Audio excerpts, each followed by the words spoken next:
pasi pe mawa mbutu mbutu ekoti makambo ya somo makambo kobanga makambo ya pasi mokili mawa te bandeko na nga pona basala nzambe mokili mawa te bandeko na nga pona bakonzi ya mboka mokili mawa te bandeko na nga ezaka pasi pe mawa. Avant na kota na mwa profondeur kande boyebi na kisongi officiel awa toyaka nde na matière bandeko langa tolanda nanu toyoka et après tokozonga mpona kocontinue ba matière na biso ka ndenge tomesana tolanda.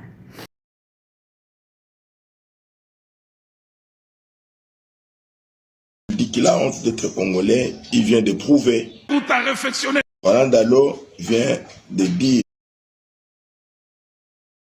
dans sa prédication qu'il a honte d'être congolais. Alors si il dit qu'il a honte d'être congolais, il vient de prouver qu'il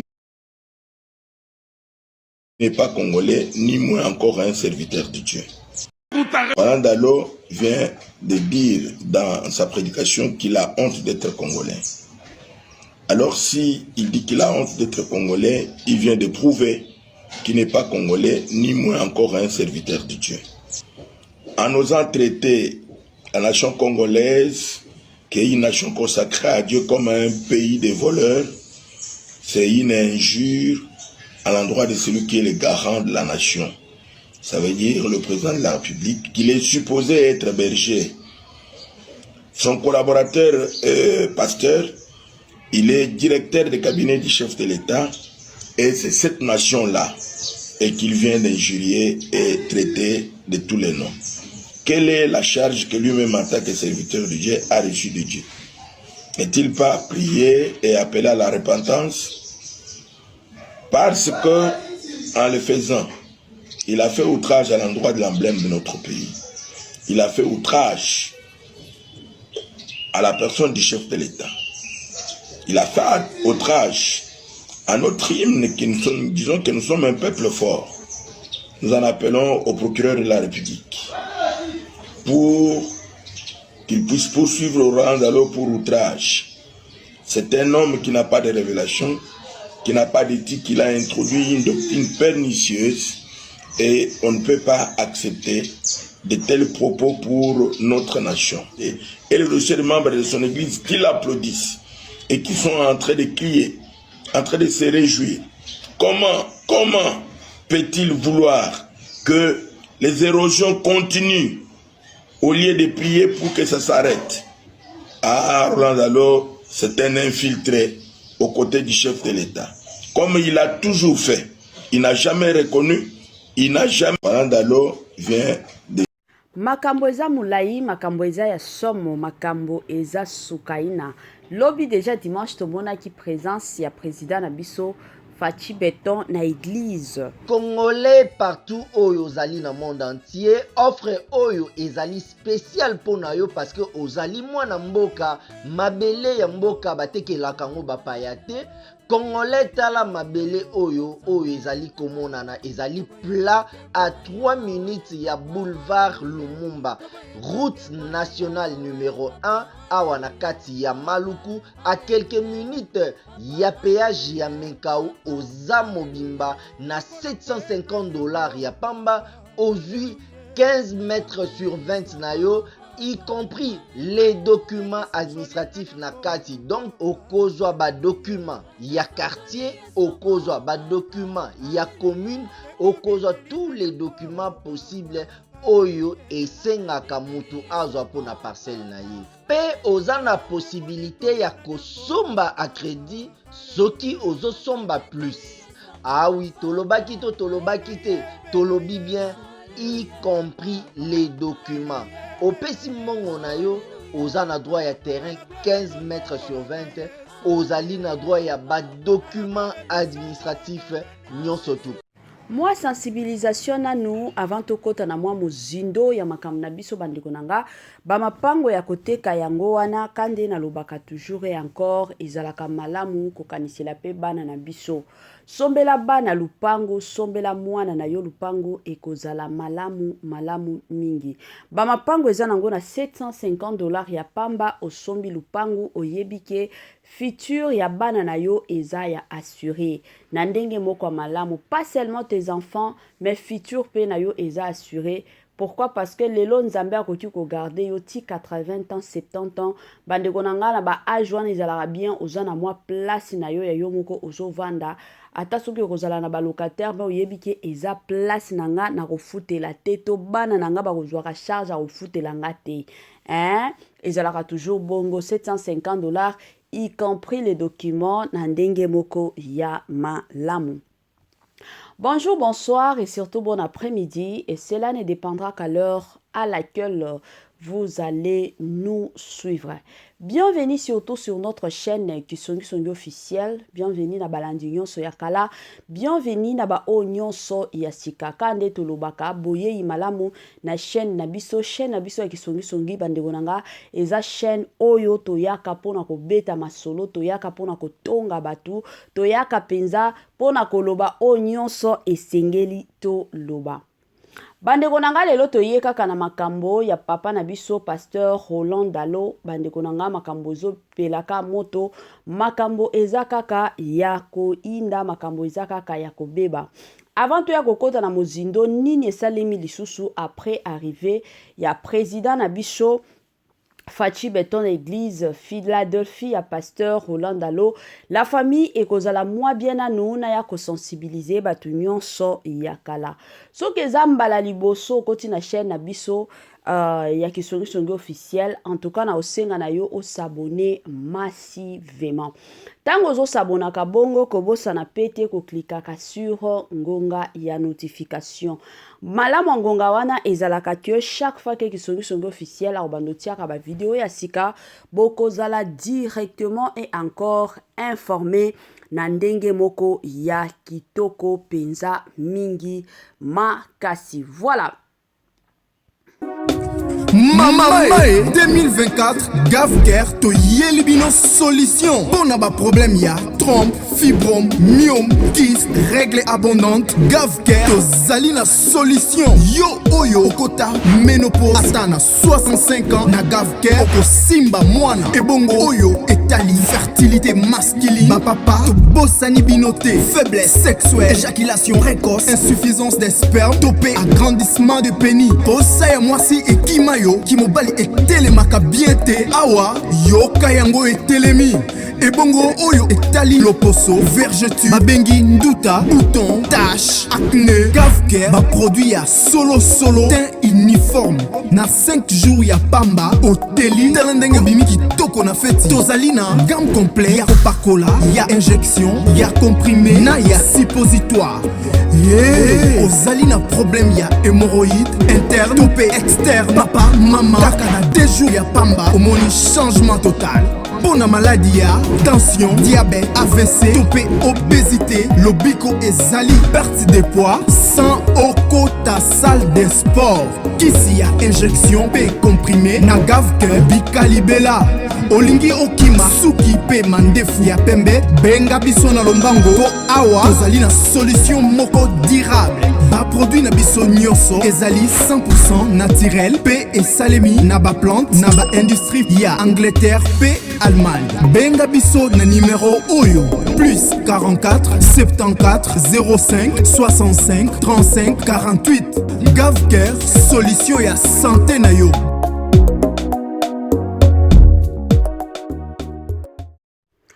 Moi sensibilisation disusu bandeko nanga ya Gavker ayeli biso ba solution. Gavker, je m'excuse, aye na makambo moko kitoko. Gavker aye na makambo moko ya bien.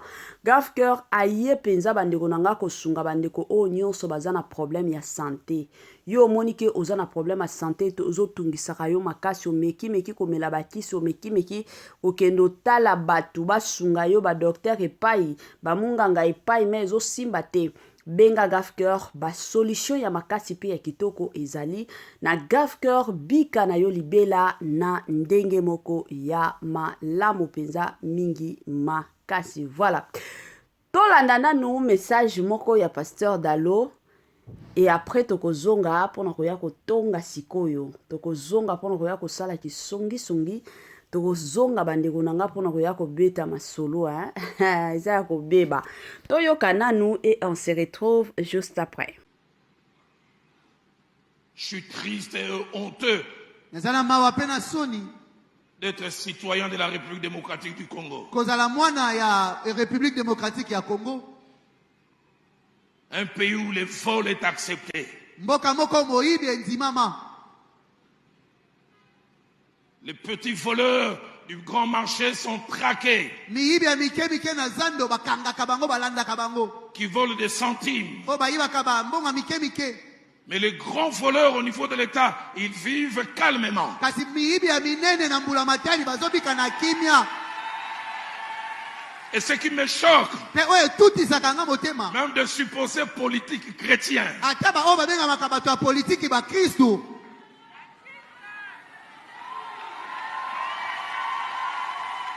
le pays de la surfacturation.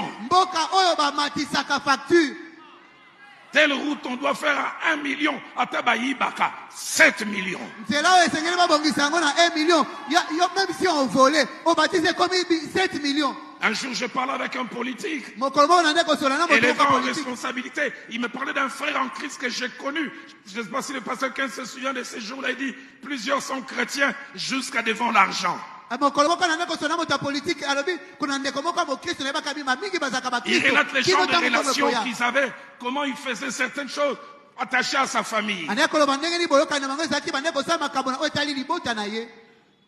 Telle route à réflexionner. Le vrai prix, c'est 5 millions. Les chrétiens nés de nouveau parleurs en langue, il vient présenter 25 millions. C'est là où il y a 5 millions. Il y a 25 millions. Même si on devait voler. Je lève mes mains sans me s'occuper d'Abino. Que mon Dieu s'occupe de vous. Amen.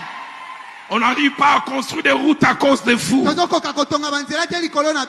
Les enfants n'ont pas de couverts dans des hôpitaux à cause de vous. Que Dieu, mon Dieu, s'occupe de vous, de vos femmes, de vos bureaux et de vos tiroirs. Je fais une prière. Que vos maisons acquises par les vols puissent s'écrouler.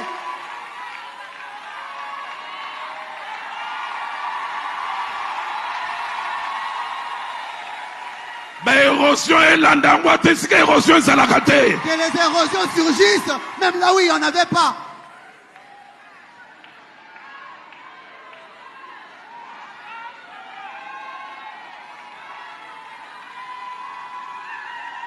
Si tu te dis politique et chrétien, montre-moi tes rapports avec l'argent. Je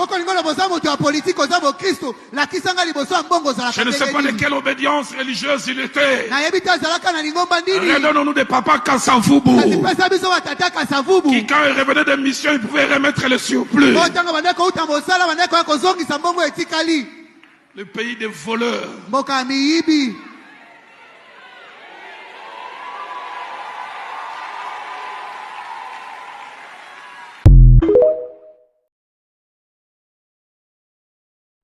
Voilà, de retour. Nabandi ebele abatu, touti koyoka, message à Pasteur Dalo, ndenge ateyaki. Pasteur Dalo ateyaki, makamuna bis, na ye mingi, soki tolandi message bien, azalaki na kanda ya makasi po na batu oyo, baza koyiba mbongo ya mboka na biso. Batu o bazo yiba mbongo ya mboka na biso, selon lui, bakonzi ya mboka na mateya na ye ndenge atei. Message ezalaki nango clair. Eza te ke no akendaki de gauche à droite te. Atei penza que bakonzi ya mboka omona musala oyo ifale basala ta na 5 millions. Omona bango baye kotia triple ya mbongo. Et puis misala kutu bakosala misala malunga te. Depuis kala tozonga nanu. Depuis kala, toyebi ke na Congo na biso, la plupart ya bato. Déjà, ba Congolais bele baloba akaka que bomoni mutu tel avandi wana azoyibaka. Mutu kinganda avandi wana azoyibaka. Ezalaka bongo. Lelo oyo tomoni pasteur Roland Dalo yepe aye kobetela ngo sete. Kande boyebi, Dieu parle tantôt d'une façon, tantôt d'une autre. Toye komona batu mosusu baye na ba propos na bango ke non message oyo pasteur Dalo abando sala message to abando teya abando ndeko teya président na biso Fachi Beton ye muto bando te ya ye. C'est comme si Fachi Beton apesaka lisusu dîme na église na ye te. Yango azwaki kanda lobi lelo penza ifona ya kopanza ye, lelo penza ifona ya kosambwisa ye. Et du coup, après barimer wana nyonso vu que makambo esalamaki c'était au courant de la semaine, et ye kosala que dimanche ya lobi Fachi Beton azalaki na église epai ya pasteur Roland Dalo. Il était très joyeux. Eza te ke non mutu moko akendaki na église wana na kando tali elongo lobi kaka ke non aye kaka pour ke na ya. Mais azalaki na ye na esengo penza ya makasi ya participer na culte ya papa na biso Roland Dalo. Bandeko nanga, babilo mosusu totikaka pe Saint-Esprit aloba, totikaka pe Saint-Esprit asala ye moko na ndenge azosala. Biso ba Congolais tozaka batu moko topelisaka moto, ta soki mutu oloba vérité, mutu oloba lokuta, biso musala na biso ya biso ba Congolais ezalaka kopelisa moto. Toye komona ngo pe epai ya ba pasteur mosusu, neti ba pasteur Mukendi. Aza pe révérend pasteur ateyaka pe, mais lelo oyo tokomi komona papa wana azo attaquer indirectement papa na biso Roland Dalo. Avant présence ya président na église ya pasteur Dalo, tomonaki déjà ba post na ye na ba Facebook. Bandeko nanga alobaki déjà ebele po na ye, en tout cas mateya o pasteur Dalo ateyaki ya sepelaki na ngote.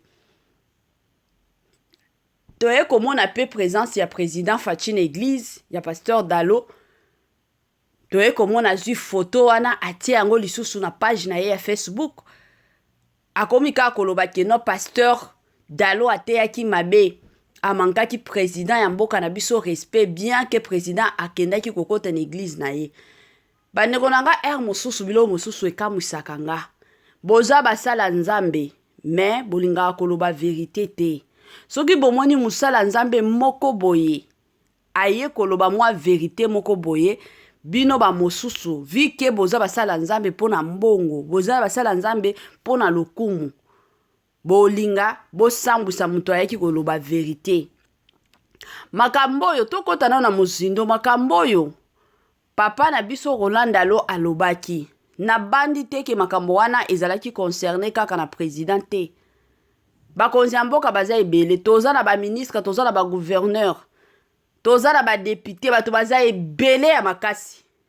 Peut-être que de son côté président na biso azo sala effort, bambongo ezobima pour que Congo na biso ekende liboso, mais bato oyo azo sala na bango bazo détournaka bambongo, bazo ibaka. C'est pas dire que non, parce que Roland Dalo a été qui boye, hier Roland Dalo abandonne accuser président T. Mutu oya monike de son côté azo iba mbongo et osala ye mabe na motema.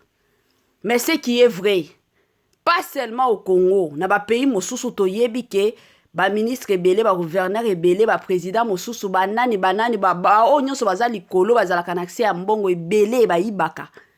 Ezaka na Congo na biso te. Mais soki mutu aye koloba vérité, soki mutu aye koteya, nga na bandi la plupart ya ba pasteur balingaki ba appuyer ces pasteurs. Kane to moni frère na biso Aimé Kano ayaki ko appuyer papa na biso Roland Dalo, elingaki ezala bongo basala nzambe pe mosusu bo appuyer ye, parce que makambo oya tei eza makambo moko ya surprise pe ya vrai. Congo na biso ezokende liboso te, parce que y a de ces personnes bazo ibaka mbongo, bazo ibaka mbongo, bosala babalabala boyo mona baibi mbongo badetourne mbongo mosusu na babalabala isalamite.